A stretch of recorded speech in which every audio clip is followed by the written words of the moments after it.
Hey everybody, welcome to another episode of the Illustration Masterclass here on Adobe Live. And I am your host, Kyle Webster, and I'm here today to talk to you about something that is very important to me, something that I teach my students at the university where I teach, and something that was taught to me when I was in school that I just think is so important, and that is being able to draw accurately when you're trying to copy something, when you're drawing from observation. What are some tricks you can use to draw accurately? Of course, this is extremely important if you're trying to draw something that looks like what you see. Therefore, it's important that we cover it today. So, if you've never studied this in an academic way, then this will be really helpful for you, I hope. And if you already have studied it, then maybe this is a good refresher for you. And maybe you can also offer some of your own ideas in the chat. Speaking of the chat, I'm following the chat over on Behance. That's be.net/Adobe Live. Be as in to be or not to be, .net/Adobe Live. And that is where I can read your comments and I can respond to them or to any questions that you might have along the way. So if you're watching on YouTube or Twitter, please head on over to Behance and we can chat.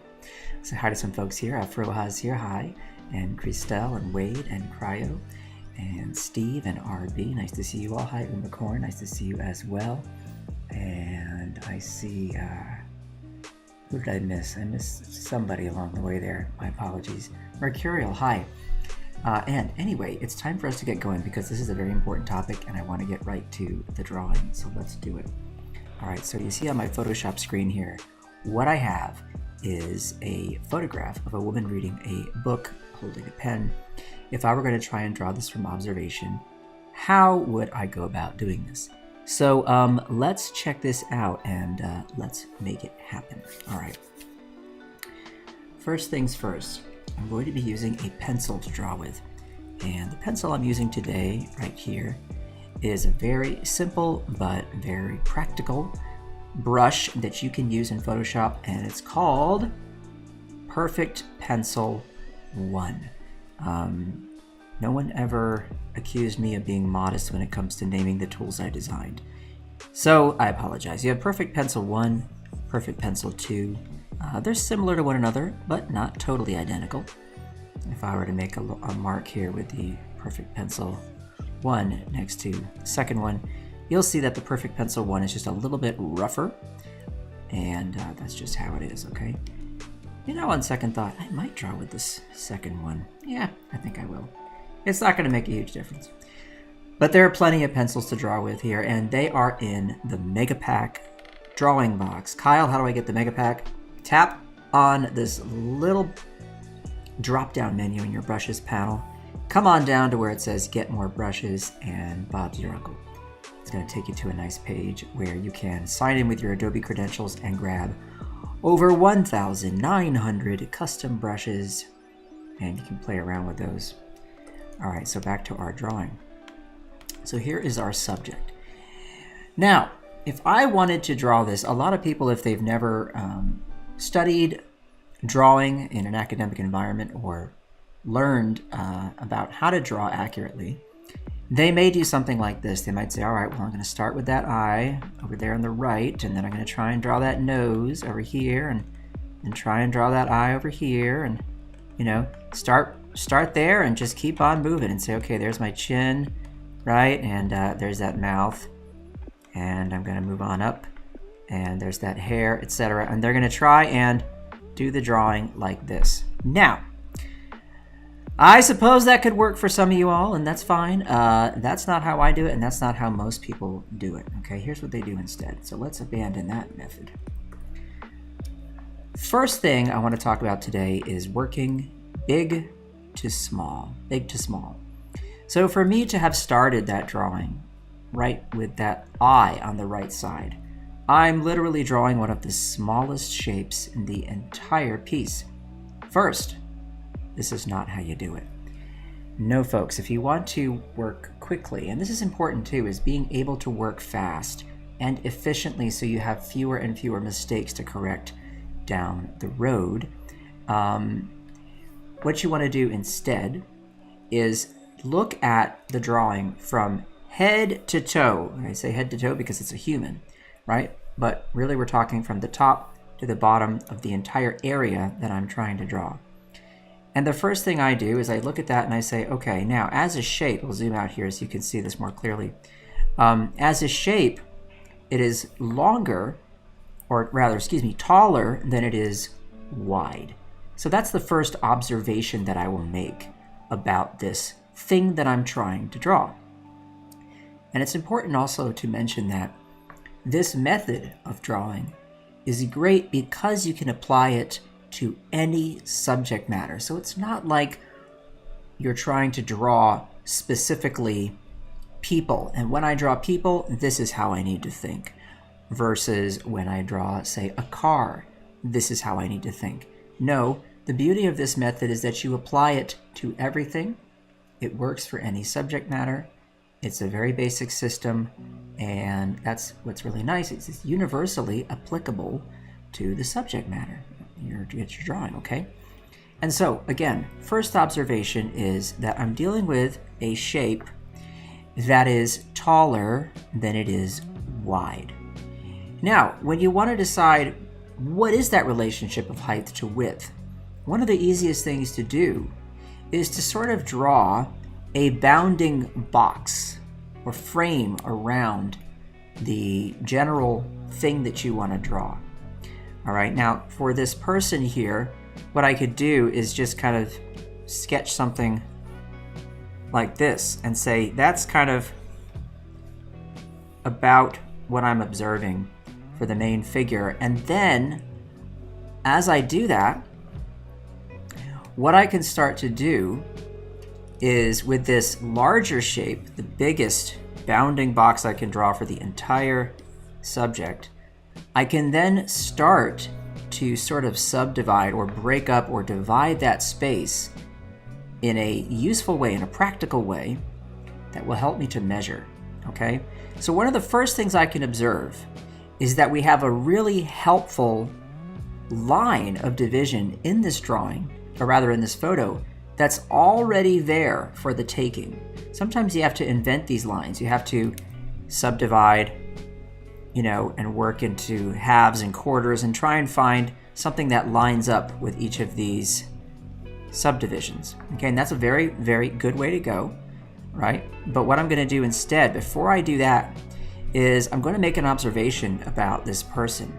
And the observation I can make is that this line where the shirt meets the skirt is a really helpful measuring tool for me because it falls above the halfway point. So I know that if I can divide this rectangle in half, about here, okay? I like to pass through all the way. That's always a helpful thing to do as well. If I can divide that in half, what I can do next is I can say, well, how much higher than the halfway mark is the line of that skirt, okay? And then I can just sort of indicate that in my drawing and say, great, I have now this really useful landmark to work from. So I'm now moving from top to bottom or from bottom to top and looking for areas that I can quickly indicate where I find a landmark, a point where something gets divided, and then work from there. So while we're in the middle of this process, why don't we carry on and do some more of that by looking at how close that book is to where the skirt is. See that? The other nice thing about this book is it's a secondary shape in a way. It's moving out and to the right, okay, from the main shape that I'm drawing, which is the body and head of this person, right? So I see it moving out there to the right, and what I can do is I can say, all right, now, if this area here represents the farthest point to the right of my figure, what is that point? So if I look over here at the model, well, I can tell you right now, it's this area right here, the hip. See that? So that would be roughly the top of the femur bone right there, okay, the leg bone there. So that's a great thing for me to notice. And I can also see that it's just below just below the halfway point, right about there, okay? And so now that I have that, right, I can say, great, that's gonna come on down to here, and then that shoe is gonna poke out just a little bit down here, okay? So if I really want it to be accurate, I can get this to be a little taller. And don't be afraid to make adjustments as you go.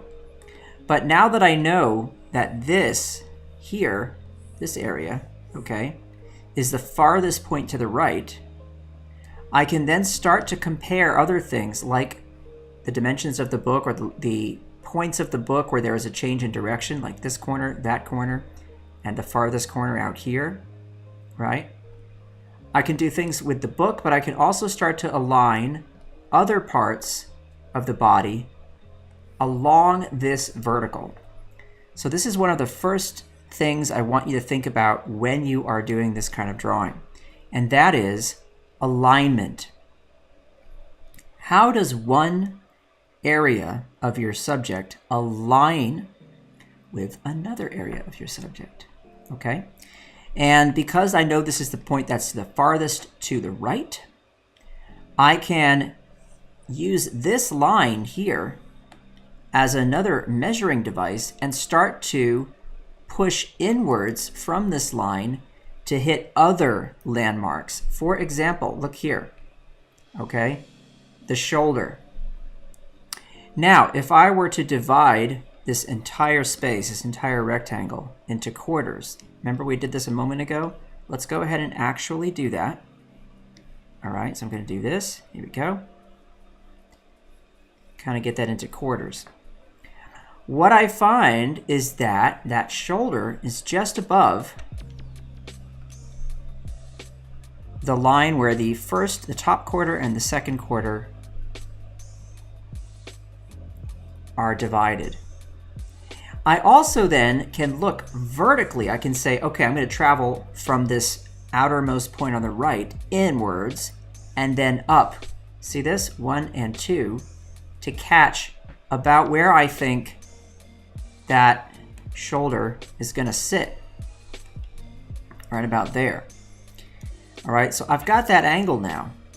All right, from the shoulder to the hip. And I'm just going to go ahead and draw that as a line in my drawing. And now what we're doing is we're starting to move inwards from that bounding box and design a large shape still. It's still a large shape, but it's a more specific shape that will contain the elements of the drawing, right? And we're still not working with any details, are we? No, we're looking for these important, larger landmarks along the way. Now, one thing I love to do is work across an object or a subject, all right? So we travel up and down here, right? But also to travel across and see where other things hit. And shoulders, and if you're drawing a human, shoulders are a good landmark, you know, points of articulation, elbows, shoulders, knees, things like that. And what I can do is from here, I can travel across and say, all right, now the outermost point I have in this entire area is this shoulder right here. So I'm going to travel all the way across to here. And then I notice too, and this is interesting, if I come over horizontally, I'm pulling a horizontal this way, I notice that this shoulder is higher than this shoulder. So I should indicate that, right? So that's another important thing because now I have that angle established. All right, you see how this works? So this is a really helpful thing. Rob is asking me a question. Do you ever use the 7 heads rule in your drawings? I don't really do that, Rob, mostly because so many poses involve a figure bending over forward or backwards or sitting or partially hunched over, or maybe one leg is up or there's foreshortening involved. The times when you have a figure standing perfectly upright and facing you and all that, you know, it's so rare that that actually happens. It's a good thing to keep in the back of your mind. And this is, by the way, folks, this idea that the average human is about 7.5 to 8 heads tall. If you're drawing superheroes, you go for more like a 9.5, 10 heads sort of set of proportions, FYI. Same would go for fashion design. you elongate mostly the lower half of the body in fashion design, along with the arms a little bit. And fun fact, the figures that look so amazing that you find in ancient Greek and Roman sculpture, those two are usually somewhere around the 9 head to even 10 head in length proportions, because it makes them seem more beautiful, stronger, more quote-unquote ideal than the average human, right? But no, so I don't really use it that much. Looking at a pose like this, for example, because it's a contrapposto pose, which means the weight is on one leg. This leg, the weight is really off this leg, and the weight is here, and the hips are shifted forward. This hip is dropping down. Already you're losing a tiny bit of height, and also that curvature of the spine there, and then the head coming forward. These are things that could throw me off a little bit. So to answer your question, not really. Let's see. Here we go. All right, moving on. So you've seen what we've done here with that shoulder. All right, now I know that's the point that's the furthest out, and I'm sure you can guess that the next step is to do the same thing with other points of articulation, right? Knees. The heels or ankles here are really helpful. You understand? So as I'm coming down here, right, I can say, all right, now for that height, I can indicate about here is probably where that foot begins. Now we're looking at high heels, so that foot is elevated, right? So that's a helpful thing. I'm going to push that hip up just a little higher there. And don't be afraid to make adjustments. This is all part of the deal. Make adjustments in your drawing, okay? There we go. And then I can say that is falling where? Now if I look at the relationship between this area where the leg ends and the foot begins, right around the ankle, one of the other things you can do, and this is really cool, is you can drop verticals like this. I can drop a vertical down and say, look at that. This falls just inside of that shoulder. So if I drop a vertical down here, what I can do is notice that I did not get this angle right. So I just pull this over like that and say, there we go. That's more accurate. So this is the kind of thing you do, and you check yourself on this, and you do this stuff up front. You don't draw a leg and draw a foot and then later go and check. No, no, no. This is the kind of thing you want to do early in the drawing so that you get yourself set up for success. Okay? So now I'm able to align those and say, great. All right, this is how we achieve accuracy. So alignment, alignment, alignment. One of the other things we talked about, but we didn't really explain in detail, is angles, right? So looking at an angle like this, what I'm trying to do is travel straight across the form.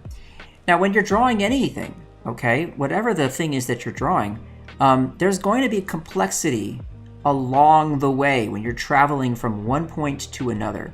And the key is to learn to see through that and draw the straightest path possible to help you just to align and place these landmarks in your drawing. All that complexity that happens, those are more of the medium-sized shapes and then the small shapes. So remember, we're working big to medium to small. That's the name of the game, right? So by being able to simplify and see through from here to here and try and match that angle like this, right? That is going to save me a ton of time later down the road, because imagine if I started rendering and drawing all this and then realized that this shoulder was dropping down here. Everything else would be thrown off and I'd have trouble down the road. I don't want that, okay? Speaking of dropping vertical lines, which we just did to help us with shoulder to ankle. Well, I want you to notice something. As I look over here, look at this. From that shoulder right there, I can draw straight up and hit the top of the forehead there where the hairline is. That is a very, very helpful thing, isn't it? So let's do that. Let's just draw that vertical, right? And now we're looking here and saying, okay, this is the top of our drawing. Remember that the top of our drawing is actually this shape here, okay, which is part of the hair.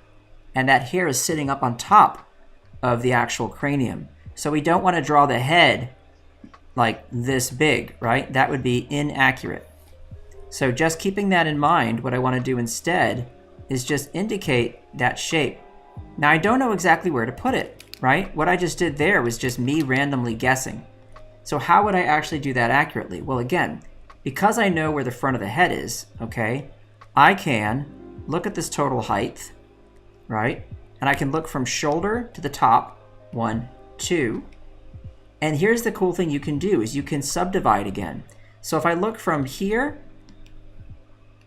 up to the very top of my drawing, right? And I look at the top of my drawing here, and I'm looking at the top of the photo here. I can say, well, where the hairline starts, where is that along this section? Is it halfway? No, right? I can see this. It's not halfway. But what I like to do is give myself another little subdivision there, right? And then I can travel up from there and say it's just above that halfway point, about here, okay? Somewhere like about there.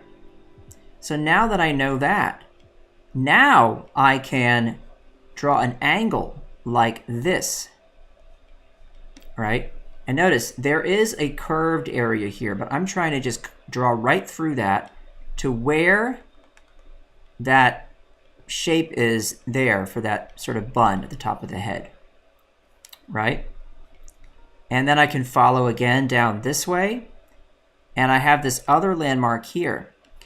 And this is going to bring me to an interesting thing you can do, which is to draw lines that pass into open space or across an area of the drawing and connect with something else, right?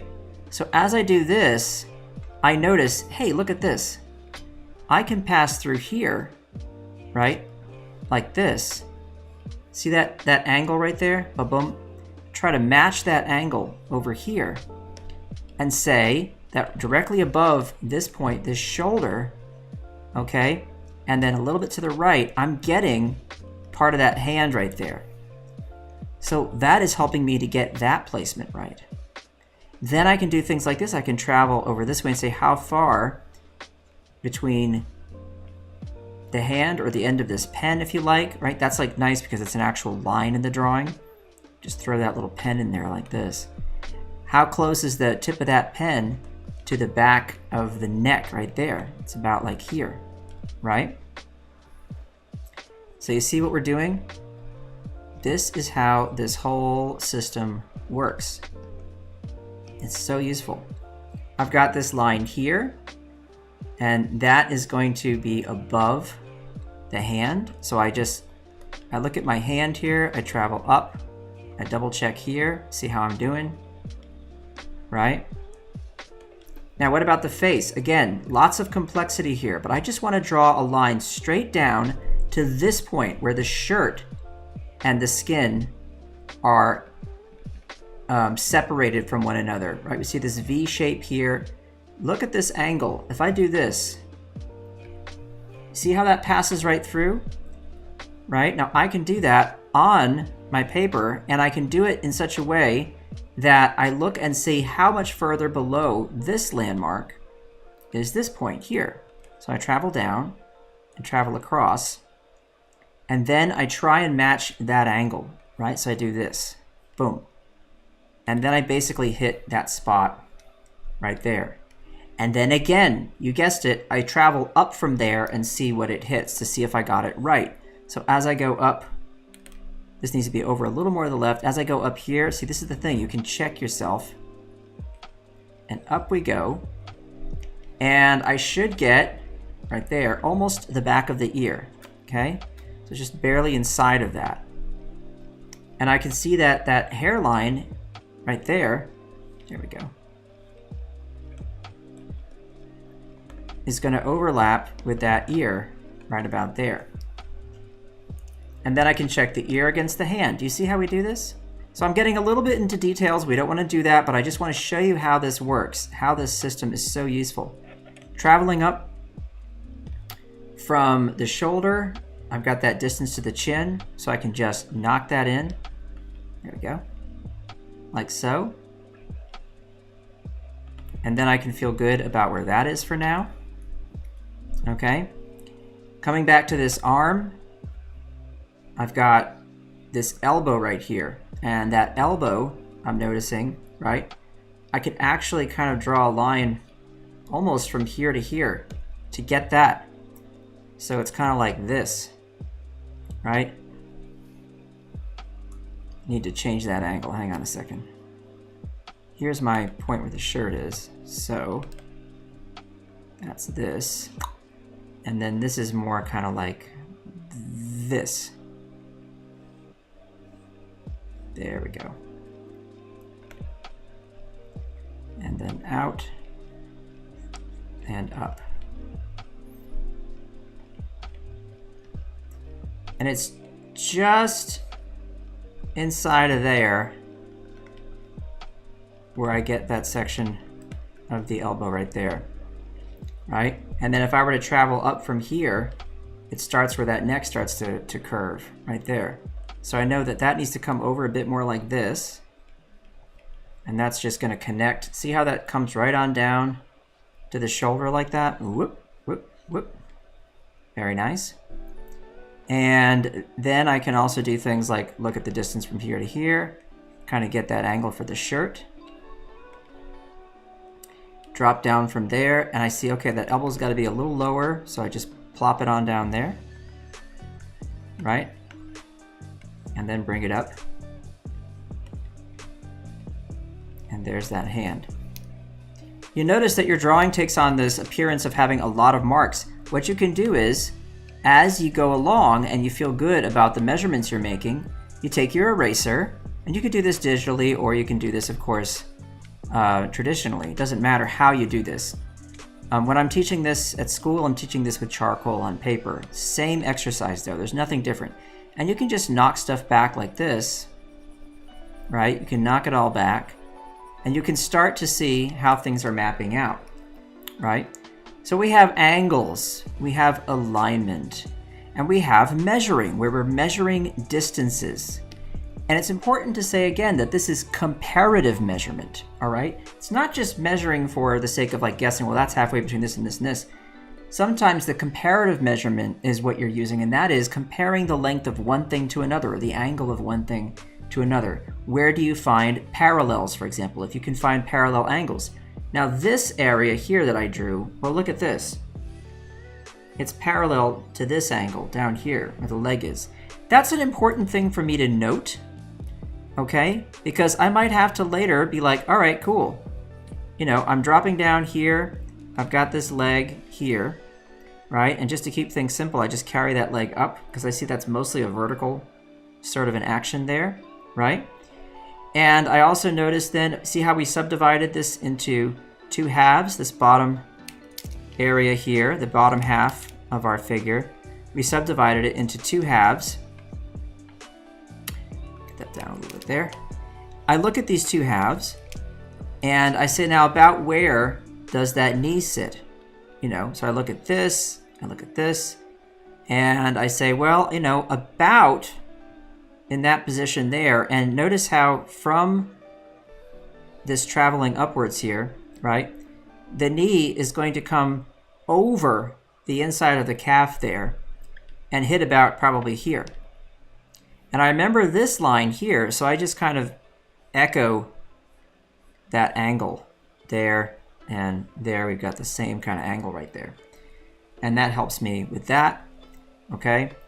And I can see that this line of the shirt here is kind of going to connect with the leg there. You see, this is something you get good at. You start to notice these areas that just travel all the way across the subject right to another area. So I can do a check with that and say, okay, how are we doing there, right? And that helps me to better connect this and make that work. All right. And there you go. So let's pause now for questions. Let's see.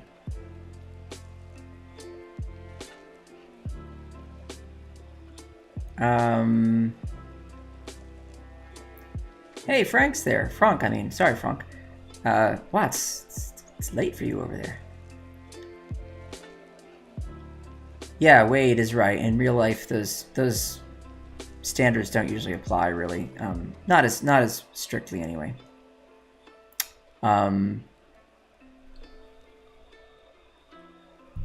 Let's see. This is helpful, says Bex. Great, Bex. I'm glad. Roll that kneaded erasers. Yeah. Pan. You know what I use? I use a pink pearl eraser. I really like those. It's not a kneaded eraser, but I just like them. They're a little easier for me to work with. All right, so you can see how this is working out. Now remember, we still have this division we made really early on where the skirt was, right? Now one thing I haven't done is check myself to see, is that the right distance from the bottom of the elbow? Now look, it's not, is it? Right? That elbow is much closer. It's about here. So that's exactly the kind of thing that will keep me in line and keep me doing the right thing, right? Is checking that kind of stuff earlier, not later, okay? You don't want to be doing this stuff after you've done a bunch of drawing. No. Okay, so there we've got now the right shape generally for that arm and that hand right there. Okay, that feels a lot better. Okay? And there is a good point right there for the shirt there.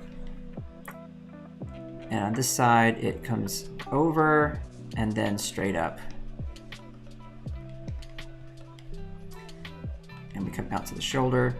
See how much easier it is now for me to fill in these details, right? Because I've done all this work up front. And another thing I want you to notice is that I'm using straight lines. I'm not using a lot of curvilinear lines, right? The one curvilinear line I have here is this, just because it's such a strong passage right there, kind of want to just get that there. All right. We've got this one shape up here. We've got another shape that lines up almost with the top of the head, just slightly below it, right there. And then down it goes and stops right where the ear is, right? And there's our ear. Boom. Okay. And now from that skirt, inside of the skirt is inside the arm. Notice that? So I come down here and I've already got that. This is almost a vertical, right? Comes down to where? Comes down to just above the ankle. I can draw that line if I want to hit that angle and get that accurate. Okay, and then I can just kind of do this. Draw a vertical and then slightly alter that vertical so that it more closely resembles that angle.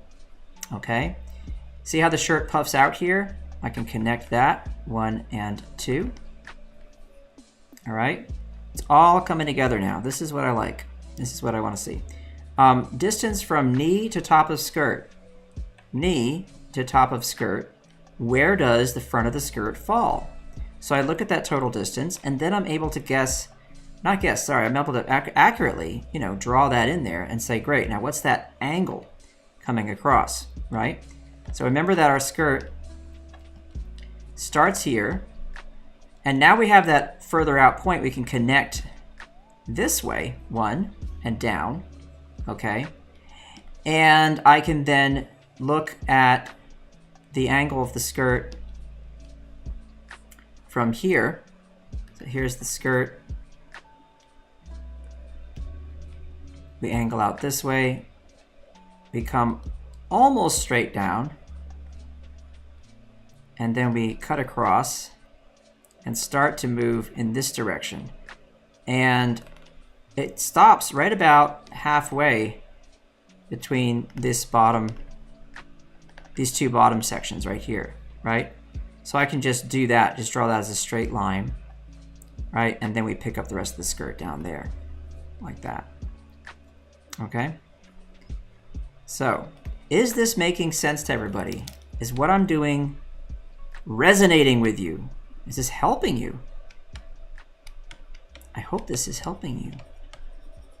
Now you might think this is a painstaking way to draw, but what I'm doing is I'm breaking this down for you very slowly and very methodically. But the truth is, in doing this drawing in real time for myself, I would still be doing a lot of these same things, but I would be doing it much more rapidly and a bit more of in a gestural way. But I'm looking and observing and doing a lot of this work in my brain, in the background, constantly looking across the figure, looking for distances, trying to measure, trying to look for angles, comparing those angles to find if I can see one that's similar, find angles that are parallel, look for the length of things relative to other lengths, using verticals and horizontals to align landmarks like we did with the top of the forehead where the hairline begins, right?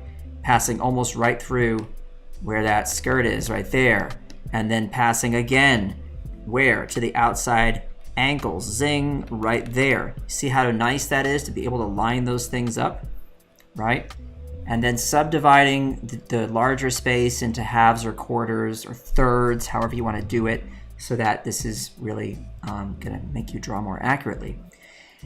Now, we talked a while ago about the book, and I didn't yet return to it, but I haven't forgotten, because now that we have all this other information, look how convenient this is. Notice that this shoulder, which we indicated earlier, right? Notice something. How does the shoulder align to the top of the book on the far right end? Well, guess what, gang? You can see it right there. Bam, it's hitting it perfectly. See how this horizontal and vertical alignment can help us out.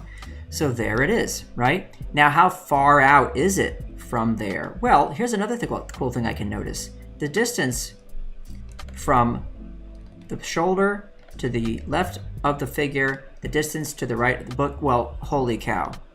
They are identical. That just gives me a perfect way to get that book to be the right size, okay? How convenient. So, what about where the break happens here, okay, at the spine of the notebook? Well, I'll show you something else that happens to work out great. Hello! This point on the shirt right here. Ta-da! I just carry a line out that way, okay, and now I've got that angle. Ta-da, right? Notice how it's just a little lower. So what? I can make accommodations for that, just like that, right? And then here comes the rest of that book out this way. Notice that I can look at the negative space here. This is something else to really pay attention to. Now remember what I talked about, these implied lines that show up. Well, look, check it out. Ba-bum, ba-bum, ba-bum. Right down the shoulder we go. And what do we do? Look at that. Lines up perfectly with that book. So I don't even have to guess at that angle. It's just going to hit it. I can see the evidence right there.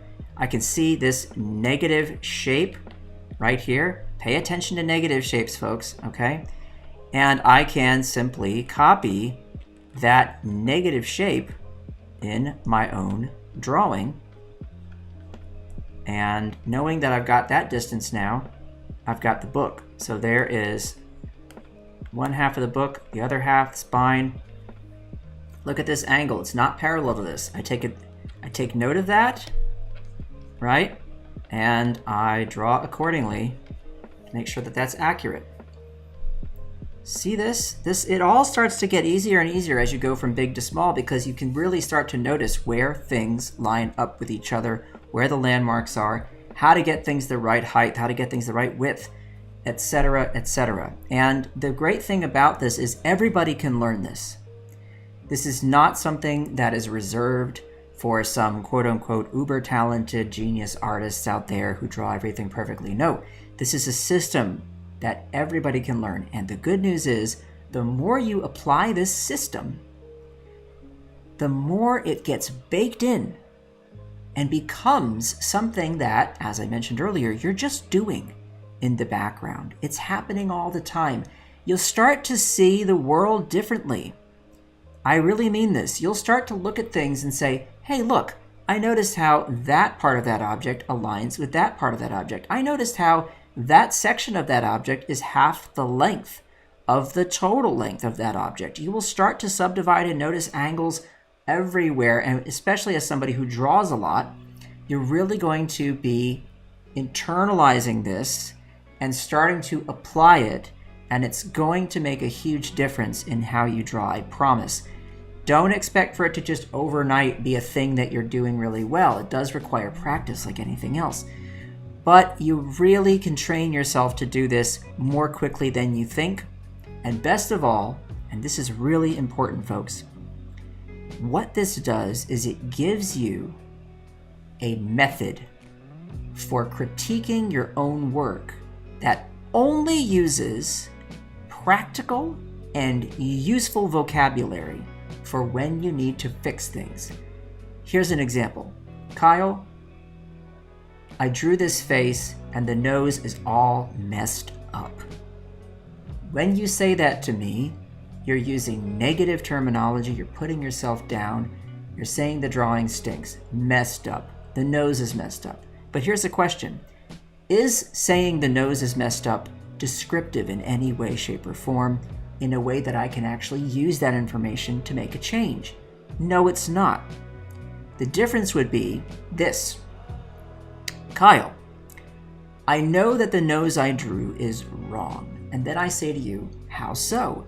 And then you say, well, as I compare it to the distance between the inside corner of one eye, travel across the face of the inside corner of the other eye, I notice that I moved the nose too far to the left and I made it too tall or too wide. You see what I'm saying? Oh, and the angle from the ball of the nose down to where it meets the mouth, okay, the septum there, I notice that that angle is incorrect. It needs to be more obtuse or more acute, etc. And then I need to move this nostril to the right because I see that it aligns with the inside corner of that eye. So when you start to use this kind of vocabulary all across your drawing, then you give yourself a way to fix the drawing with no judgment. You're not beating yourself up for not getting it right. You're simply able to practically and objectively observe what needs to be fixed and then fix it. You have the power to fix your drawing and make it accurate by using this kind of a system. And there's no more of that nonsense where you tell yourself, I stink, I can't draw eyes. I stink, I can't draw mouths. I can't draw X, Y, Z. Fill in the blank. It's not true. You just have to look at the shapes, draw big to medium to small, compare the distances, compare the angles, use these tricks with aligning things vertically, horizontally, or even across angles. Use implied lines that travel across the drawing or travel across a negative space. When you start to use all these tricks, everything starts to make sense, okay? You're just translating what's out there in the 3D world to a 2D space, all right? Draw more with straight lines in the beginning. Try and simplify. Look for the simplest statement possible and use straight lines to communicate that. And later, you can come in and do all those fancy bits, okay? When I'm talking about fancy bits, I'm talking about this kind of stuff, right? We're looking at these contours of the face, right? Look at this shape right here. A lot of subtlety going on there. All right, now that shape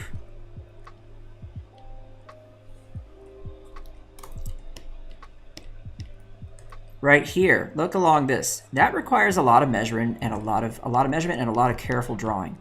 Now, what makes it easier is if I've already gone to the trouble of establishing this angle, okay, step 1, and this distance from A to B. If I've already done that work, this becomes a lot easier to manage, okay? This is what I'm talking about, all right? And that's where you get to later on down the road. All right, so who wants to help me with this book right here? Let's check it out. What's the angle there? What's the distance? We go up from the bottom of the skirt right here.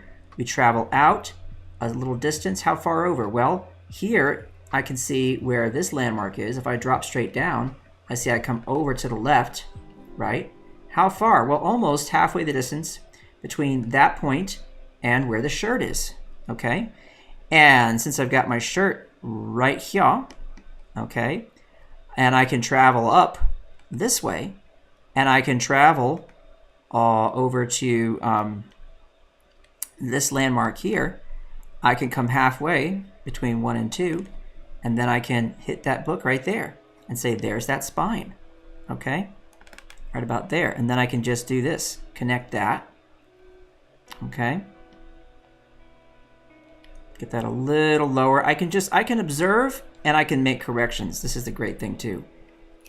And you do this faster and faster as you get along with this process, and it's so helpful, right? And now this is almost a perfect horizontal. Travels up slightly, a bit like that, right? But almost a perfect horizontal.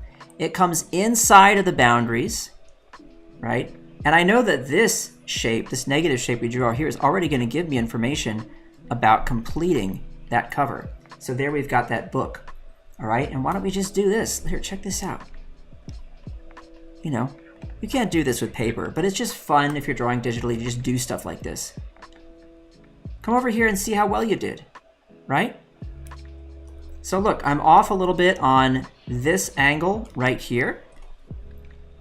And you could do this with your eyes too. You could simply look at this space and you could say, well, that's a little bit too, you know, this angle's a little different, and then just fix it.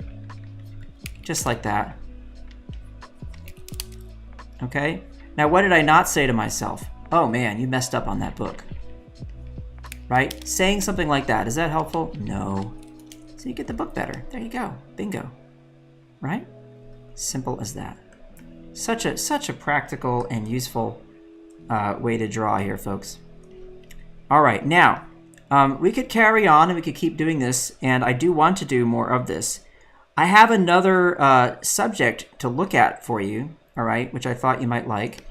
But before we do, let's just quickly do a couple more things here. Just want to show you if I were moving into the nitty-gritty. Because we've already established this angle here, right, and I have the line from forehead to chin there, I can replicate that very nicely like this. And I see that chin is basically connecting with that shoulder right there. See how that just goes ba-bum right there? All right. The other thing I can do now is from the hairline right here, about here, I can simply indicate things like this, like how far down to where that eye is, how far down to where that mouth is, how about the bottom of that nose. These little distances here you can start to play with in your own drawing, right? So I come down here and I say that's about where the eye is. I'm just looking like this, just kind of like travel out from there, right? And I can drop down a little further and say, okay, nose is about there. Drop down a little further, say the mouth is about there, and I can just draw those out like this, right?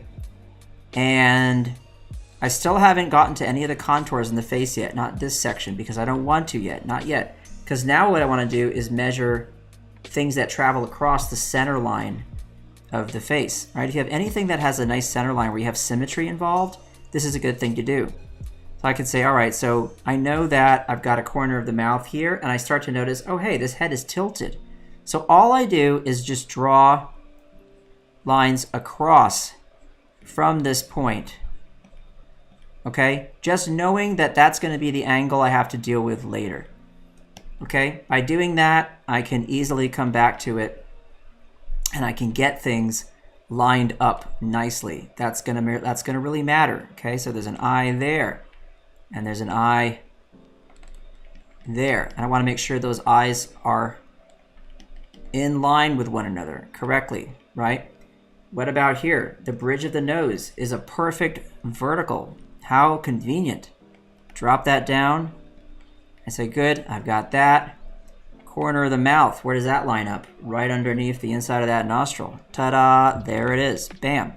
Right, I've already got this line here. Where's the corner of this mouth line up? Look at that, outside of that eye. Kablamo. There it is, mouth, nose, eyes, okay? Still haven't dealt with all this complexity. Don't need to, not important yet.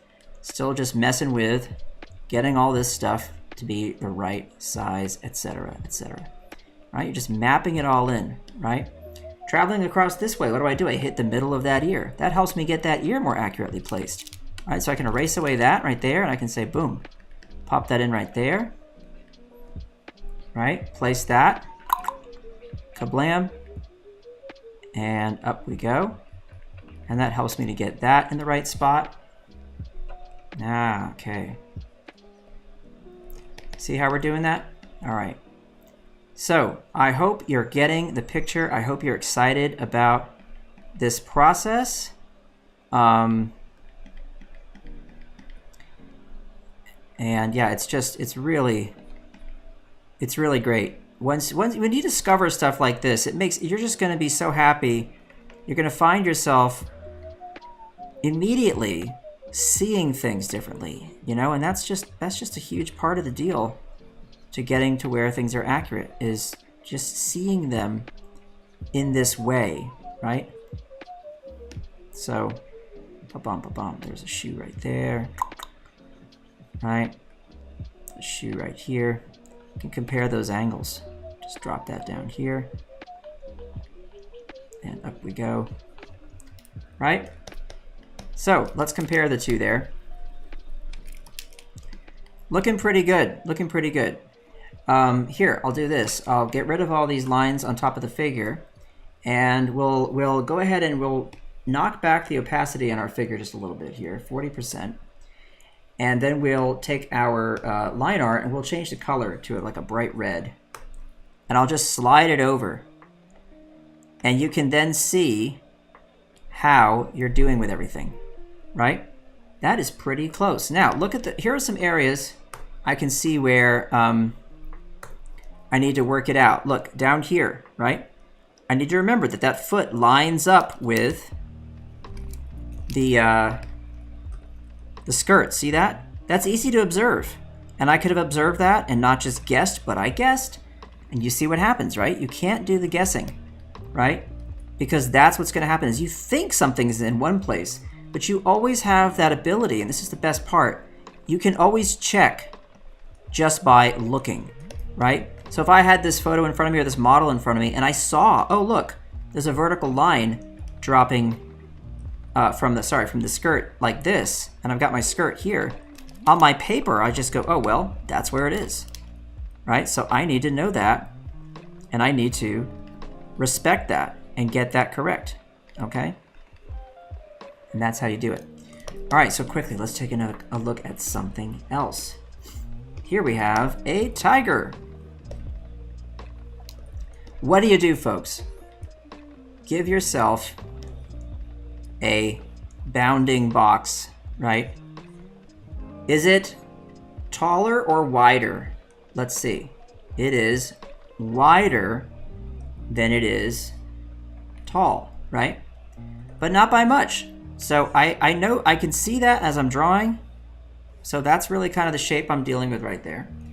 And how would you subdivide this? Well, one of the things you can do is you can look at areas that give you nice straight lines. Look at this area right here, okay? This area here.